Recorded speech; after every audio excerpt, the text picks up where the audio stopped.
माझी हात जोडून महाराष्ट्राच्या माननीय मुख्यमंत्र्यांना विनंती आहे की कुटुंबाला आणि हा सगळा कुटुंबाचा निरोप घेऊन संदीप भैया आणि बाप्पा या दोघांनीही माननीय मुख्यमंत्र्यांची भेट घेतलेली आहे. त्यांच्या कानावरही टाकलेलं आहे. महाराष्ट्राचे माननीय उपमुख्यमंत्री आणि बीडचे पालकमंत्री अजितदादा पवार यांची भेट संदीप भैयांनी घेतलेली आहे. त्यांच्याही कानावर हा विषय घातलेला आहे.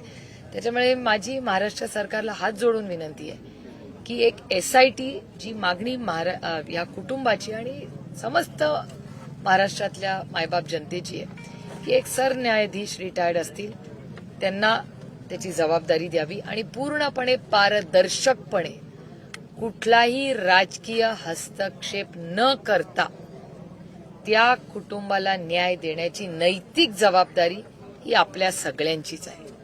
आणि त्याच्यामुळे या केसमध्ये आम्ही सगळे स्वतः फॉलोअप करणार आहोत.